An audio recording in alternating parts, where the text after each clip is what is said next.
4. They were about 5 blocks behind him by the time he reached the municipal library on Wendicott Avenue.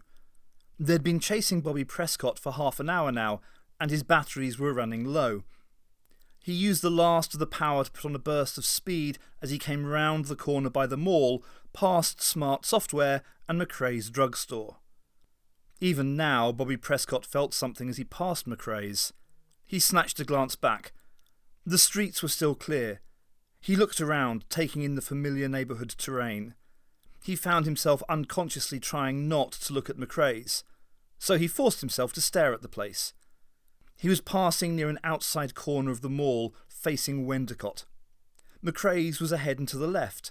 It was just an old drugstore, with some cars out front. Bobby Prescott shot past McRae's and the 7-Eleven, then he cut across the empty street and up onto the sidewalk outside the library grounds. The changing texture of concrete caused his wheels to buzz. Spotlights blazed on poles in the empty tarmacked apron outside the library. Their light caused the steel bars of the library fence to strobe as he swept past. The open front gate of the library was coming up now. Bobby Prescott calculated, counting, and then he leaned outwards and grabbed at a street lamp. He curved his leather-gloved hand around it, gripping and pulling hard. At the speed he was travelling, the manoeuvre bruised the flat of his hand and wrenched the muscles of his shoulder, but it also sent him rocketing off on a right-angle turn and straight into the library grounds without noticeably reducing his speed. The plastic wheels of his roller skates made a gunshot sound as he crossed a narrow steel groove in the road's surface. The heavy steel mechanism of the library gates had once run in this gutter, keeping the gates in alignment as they rumbled shut. Bobby Prescott glanced back over his shoulder again. Still nothing. Just the quiet street and the open gates. Those gates had been jammed permanently open ever since the riots 20 years ago. Some grade 12 kids had taken steel bars out of the shop storeroom at their school and done the business with them, putting paid to the riot barrier by feeding the big metal bars into the cogged wheels. The wheels had churned and screamed and splintered. Bobby Prescott had almost lost his hand that day. He hadn't let go when the gate began to chew up one of those bars. Now he cut the power to his skates and coasted the last 20 metres, angling his skates slightly to kill the last of his momentum as he reached the bottom of the wide concrete steps of the library. The first bicycle would be coming past the mall on Wendicott, coming past Smarts and McRae's and the 7-Eleven about now. Bobby Prescott sat down on the bottom step and rested for a moment. He looked at the sprayed and carved graffiti around him and took comfort in him. This was as good a place as any. Unlacing the roller skates took maybe 4 seconds. In the distance, Bobby Prescott could hear the skimming of bicycle rubber on the street's surface, approaching fast. When he had the skates off, he packed them in his rucksack, leaving the top of the sack open for quick access. The first bicycle was coming up the school entrance now, rattling as it crossed the gate gutter, the kid on the bicycle coming through the dark places between the school spotlights. Ghost white face and t-shirt swimming across the shadows, coming straight towards Bobby Prescott. The kid was very confident. Some sort of long knife was attached with clips along the main axis of the kid's bike. The kid was reaching down to unclip it. He was eager. Bobby Prescott recognised him. This kid had constantly led the pack for the past hour as they hunted him down. But Bobby Prescott recognised the kid in another way too. It was like looking at himself 20 years ago. The kid let his bicycle drop onto the ground and jumped clear of it, running for the steps where Bobby Prescott sat, knife held out to one side. Bobby Prescott strung the rucksack across his shoulder and clipped a security strap to the belt of his jeans. On the left of the belt was a battery pack like the ones kids used for their personal stereos. Bobby Prescott used it to power his skates. On the right of the belt, balancing the battery pack, he had a sealed length of heavy, flexible black plastic, ribbed for easy grip and filled with lead shot. It was called a sinker. The sinker made a heavy, wet sound as it connected with the bicycle kid's head. The kids dropped the knife and fell over, twitching, and Bobby Prescott picked the knife up and went over to the bike lying there on the tarmac. The front wheel was still spinning, a black plastic badge shaped like a bird's head rotating on the spokes. Bobby Prescott hesitated, not wanting to touch the bicycle. He was thinking about McRae's drugstore and what had happened there. He made himself touch the bicycle. He bent close, using the knife on the bike's mudguard, ruining the fine German edge on the blade. It was a shame, but Bobby Prescott needed a weapon with a decent reach. The main pack of bicycle kids would be coming past the 7-Eleven by now. Bobby Prescott stayed calm and used the long, thin knife to free the bicycle chain. He swept its oily length back and forth in the air a few times, judging the weight of it. The rest of them were in sight now. The bicycle kids, or whatever the gangs called themselves these days. Game Boys, Witch Kids, Crows. Bobby Prescott had lost track. He watched them as they came through the school gate. 2 of them side by side, then 3 more in single file. Crows, that's what this gang called themselves. The wheel on the fallen bicycle was clicking to a halt now, and the bright red eye on the crow's head badge steadied and glinted up at Bobby Prescott. A final straggler coasted into the library parking lot, the spotlights making the shadow of his bicycle huge and skeletal on the ground. A memory tried to force itself into Bobby Prescott's mind, the same memory that had made him flinch when he touched the bicycle. He looked up and saw the illuminated sign on McRae's drugstore glowing on the other side of the road. Bobby Prescott concentrated and forced himself to look away, back at the bicycle kids. It would be different this time. He took a deep breath and prepared himself for what was coming. The straggler made it a total of 7 of the kids, if you counted the one lying bleeding by the steps. They ranged from about 12 to 15 in age. It took 5 of them to bring Bobby Prescott down. He never really got to use the bicycle chain properly. It dropped from his hand as the youngest kid stomped his fist. The 6th one was waking now, shaking his head and moaning and throwing up as he came back to consciousness. The 7th one, the straggler, had picked up the German knife and was coming forward, getting closer, face tense and frowning with excitement. Bobby Prescott was thinking calmly and quickly, going through the options. The edge of that knife was dulled now, but that wouldn't buy him any time. The kid wouldn't need the edge of it. He was close now, looking down at Bobby Prescott. The kid was wearing a bicycle helmet that had been modified to look like a gaming helmet, with VR decals on it. That was all part of the stuff Bobby Prescott would never understand about these kids. The VR games and the bicycles, and the way they hated anything that was a machine or used power. Unless, of course, it was one of the computers that they needed for their games. The knife was coming close now, getting big as it neared his face. Bobby Prescott noted that the blade looked clean, and for some absurd reason he was relieved. He concentrated on the brightly coloured gaming stickers as the knife's tip pressed against his throat. He didn't look at the eyes of the kid. He wasn't going to give him that satisfaction. Bobby Prescott let himself go limp. He was going to die, and he knew it.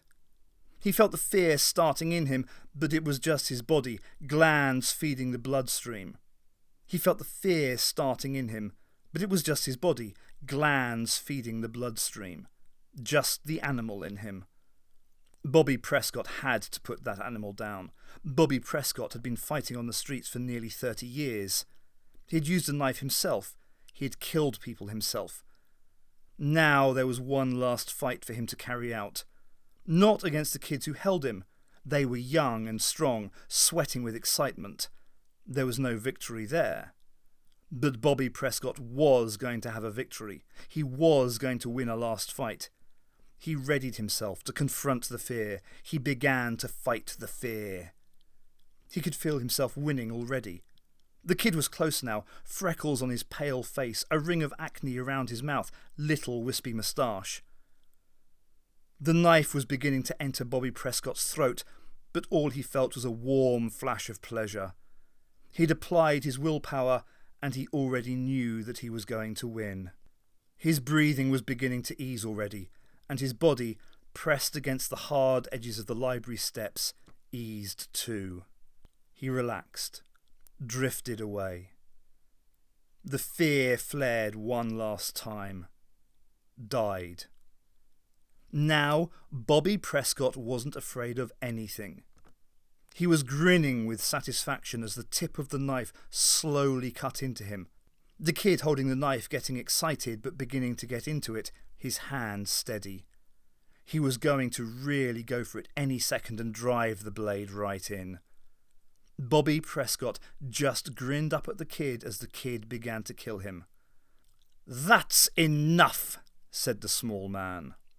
Bobby Prescott had been aware of the small man for some time, standing there at the edge of his vision, but he had dismissed him as an irrelevant piece of phenomenon, background noise.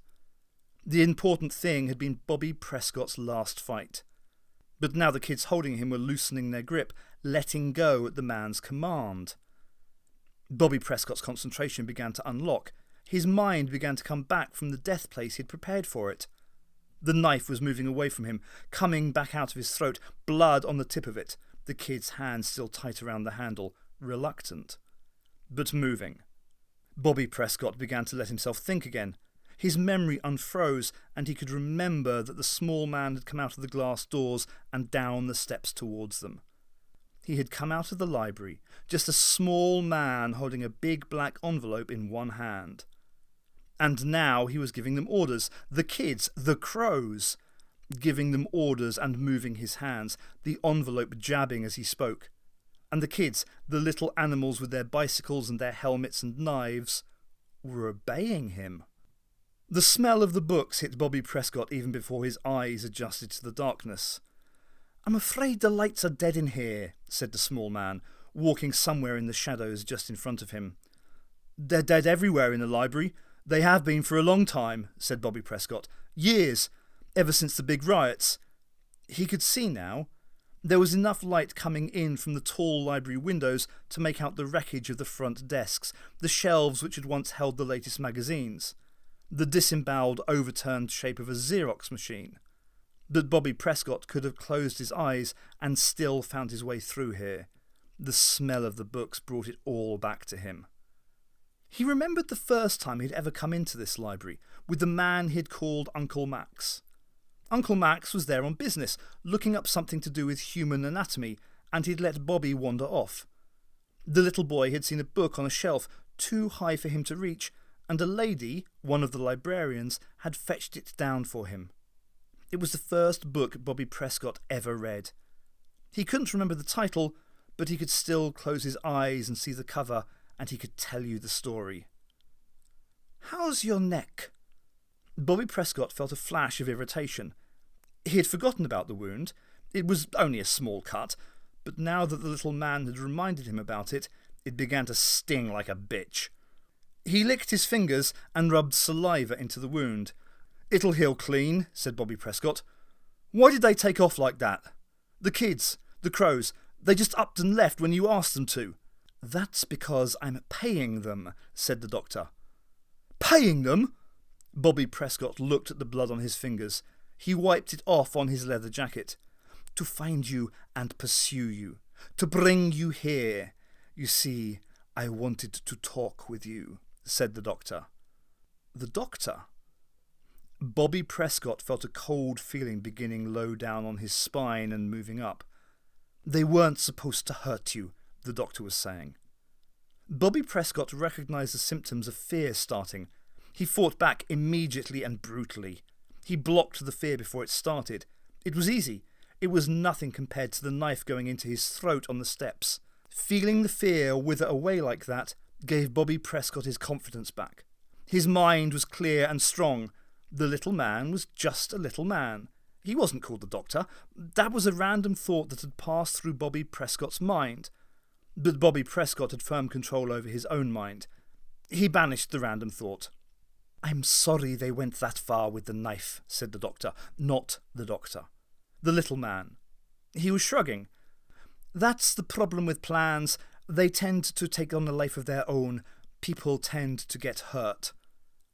But Bobby Prescott wasn't listening. They were in the main hall of the library now. This was where the shelves of fiction had once stood. The smell was strongest here, the rich, spicy mustiness. The smell of books, old books, library books, books that had gone through 1,000 hands, their pages stained and dirty. But the stains and the dirt didn't obscure the words. All those words on all those pages, pages you could turn on a rooftop, on a bench by a road, waiting at night under a street light. Words that carried you into a new world, away from the cold on a rooftop, waiting there by the satellite dishes while Uncle Max finished up downstairs in the bedrooms. And every different book was a different world. You could have a stack of them in your room, piled in the corner out of Uncle Max's way. Books with red or green covers, some with pictures on them, dust jackets the ladies in the library, the librarians called them, protected by library plastic until some moron tore them off to decorate a wall, or just out of malice. The idiot need to destroy. A stack of different books, all waiting to be read, each one with its own world you could escape into. Escape from Uncle Max and the floors you had to clean for him and the funny colour of the water you had to pour away afterwards every time. Each book an escape route. You'd sit on your mattress in your bedroom and take a book off the pile and open it, and the magic would begin, the escape would begin. And it always began with that smell, coming up at you from the book, that comforting, musty smell. The smell that was all around Bobby Prescott now, but deeper and stronger and different.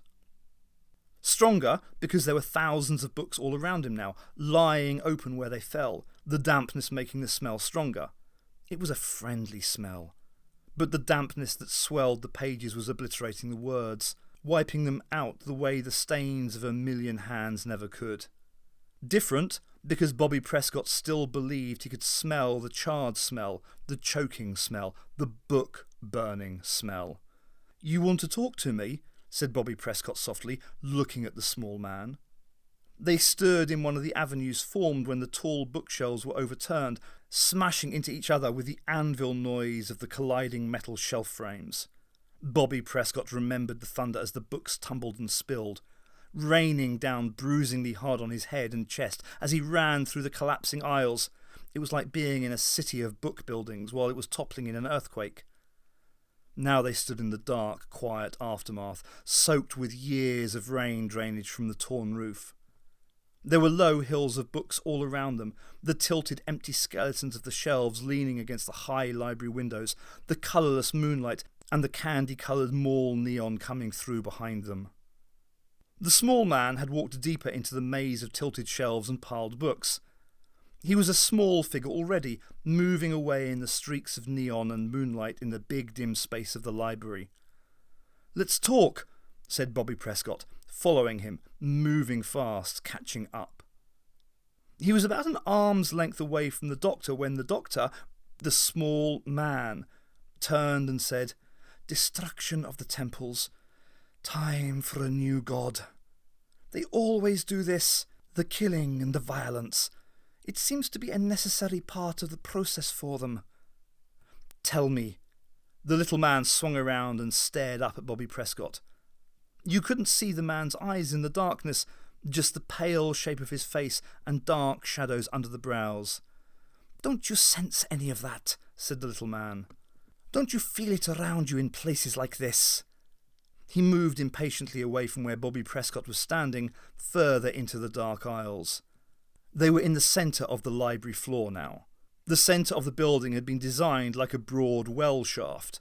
You could look down from a circular railing to the basement level, or up at circular balconies diminishing with distance on each of the floors above.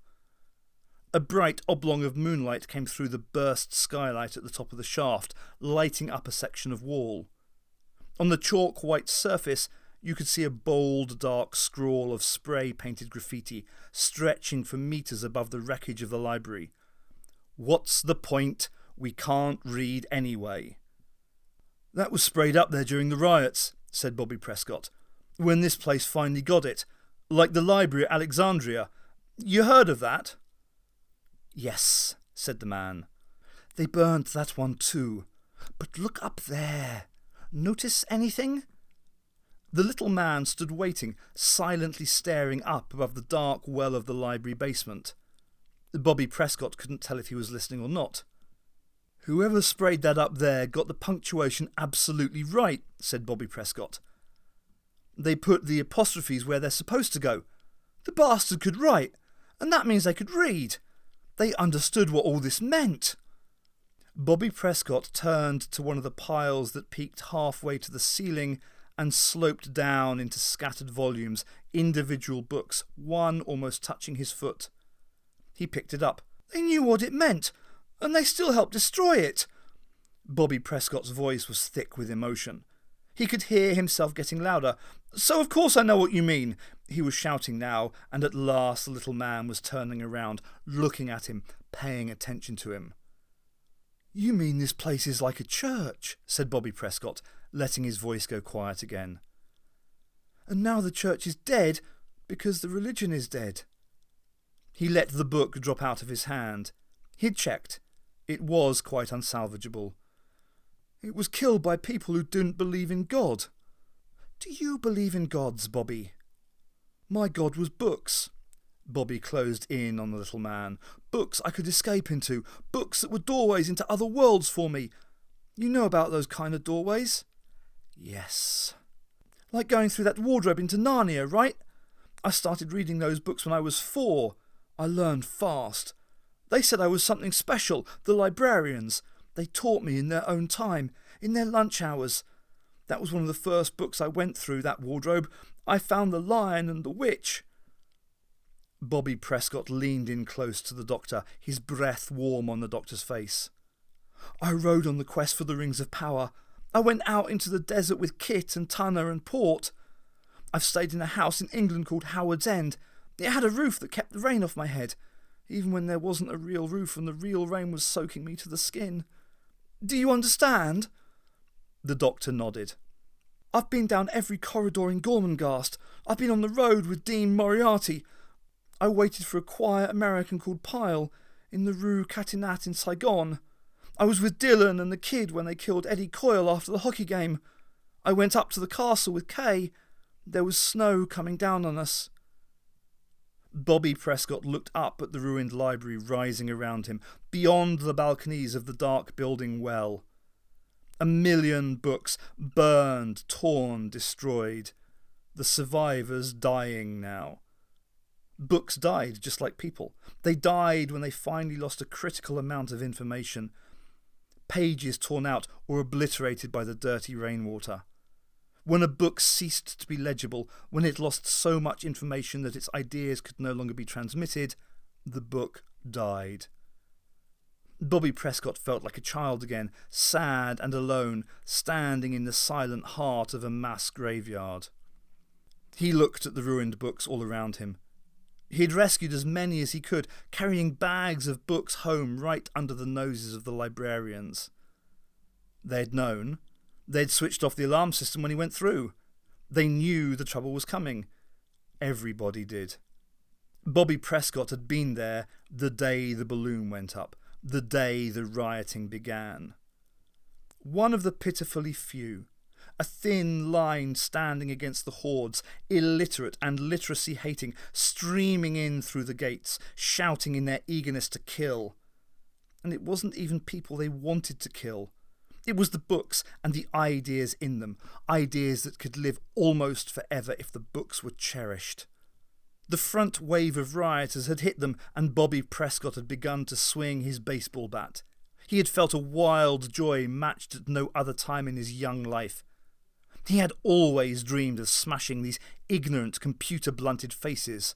Now they were being offered to him. When he stopped swinging, it was only because the bat had been reduced to a useless stump of soggy wood. They'd beaten the first wave of attackers as far back as the library gates. If they'd been able to shut the gates at that point, things might have turned out differently. But the kids from the high school had brought steel rods with them and jammed the gate mechanism forever, just as the crash barrier began to grind shut. Bobby Prescott had almost lost a hand trying to pull one of those bars out. Sometimes he could still feel the wound, healed but still there, deep in his hand, down among the bones. He felt it now. Bobby Prescott stood in the graveyard silence and felt that ache. It was the ache of an old defeat. There was hot air at the base of his throat. The anger made it hard to breathe. The little man had moved again. He stood looking over the circular balcony, down towards the basement well of the library. He was holding something Bobby Prescott couldn't see. I tried to stop them, said Bobby Prescott.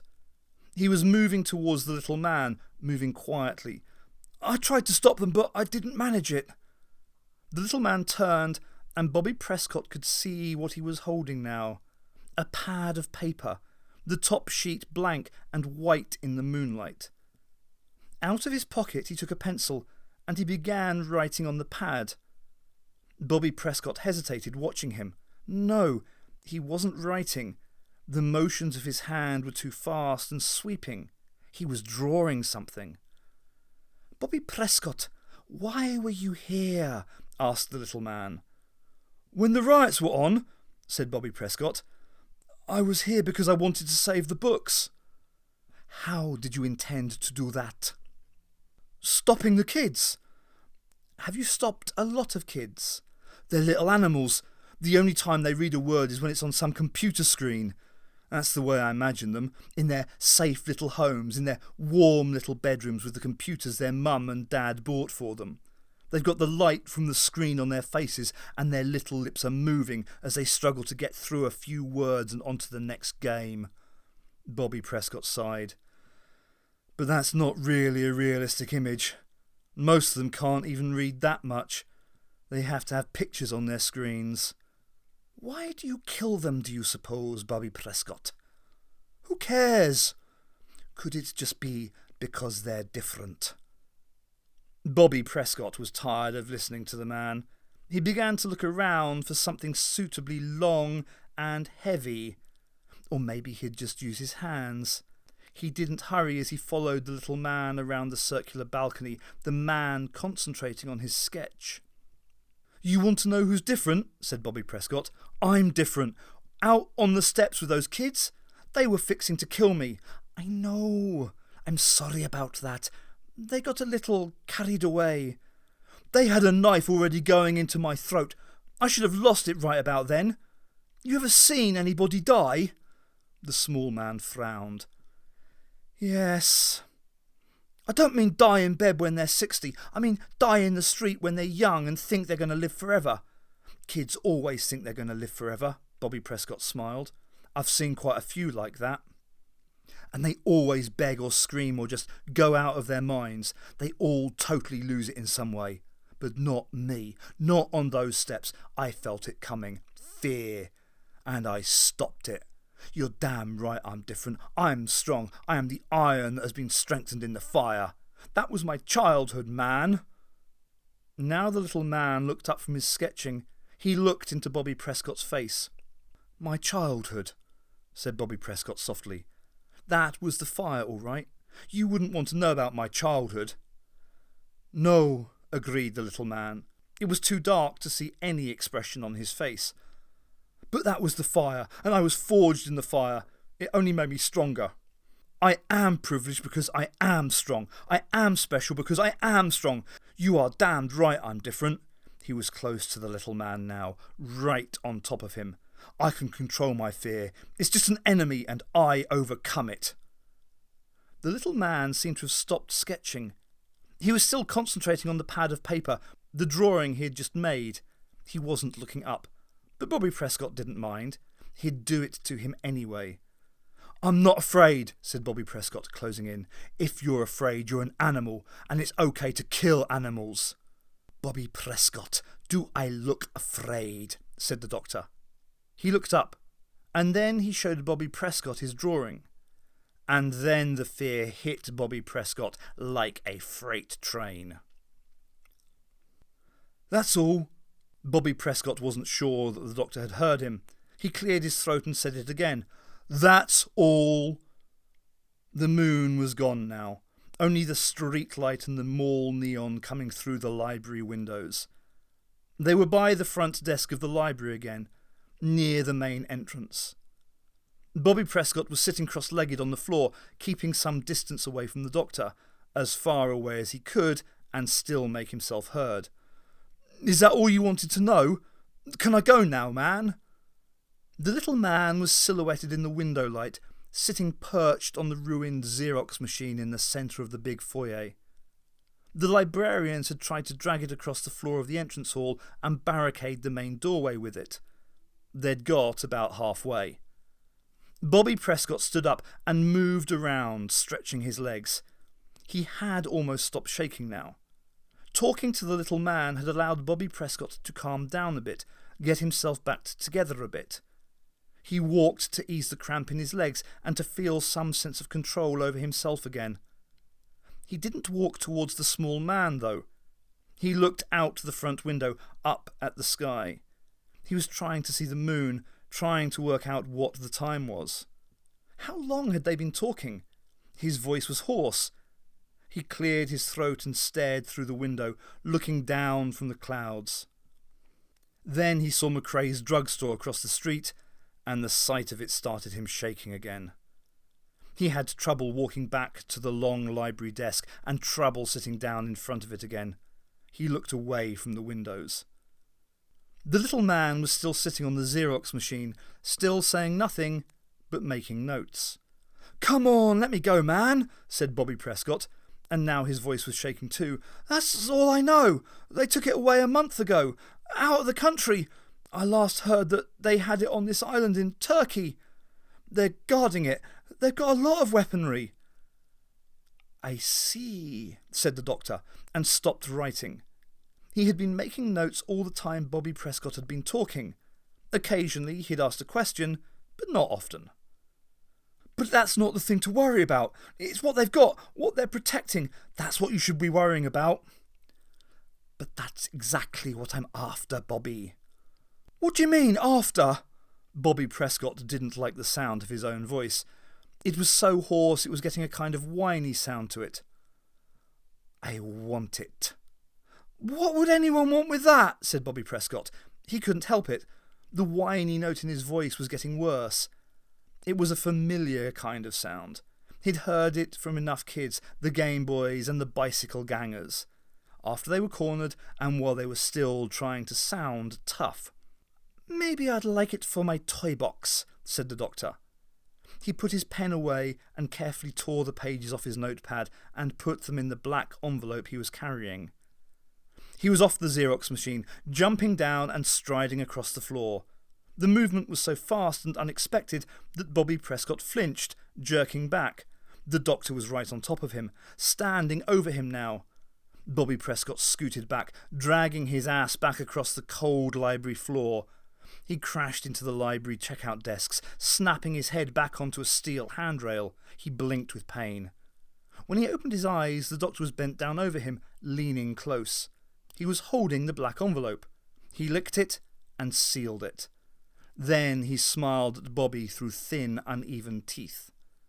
Then he moved away, deeper into the library shadows. When the little man was out of sight, Bobby Prescott climbed to his feet. The muscles in his arms and legs trembled. He had to do something. He was shaking himself to pieces. He had lost control. For years he'd confronted his fear, faced it and defeated it and sent it away. But now he knew it hadn't gone far. Bobby Prescott was moving towards the front windows of the library. Every step was an effort of will. Through those windows he would be able to see the mall on the other side of the street. He'd be able to see McRae's. If he could just get to the window and force himself to look at it, look his fear in the face, that would be a starting point. If he looked at McRae's drugstore, the memories would come back. He would have to remember how Sally and Elliot and Lyndon had died, but he would be inviting the memory, confronting the fear on his own terms. It would be a first act of will, like the first small stone as you began to build a wall. But he would build that wall, and the wall would keep the fear out. Then he would walk out of this library. The muscles in his legs began to steady. The light from the window was on his face now. Bobby Prescott wasn't defeated yet. He looked out the window, but he didn't see McRae's drugstore. Instead, he saw the bicycles moving back and forth outside the library. Bicycles with kids on them. Maybe 20 or 30 kids. Bobby Prescott licked his lips. There were more coming in through the library gates, in groups of 2s and 3s, more arriving all the time. The ones nearest the building were parking their bikes and climbing off, moving towards the front steps. Bobby Prescott turned back into the main hall of the library and shouted into the shadows. "You hired them, right? His voice echoed through the dark building. "You hired them," yelled Bobby Prescott. "So you can send them away again, can't you?"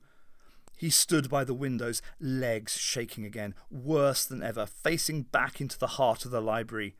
He strained his ears, listening for the little man. Silence.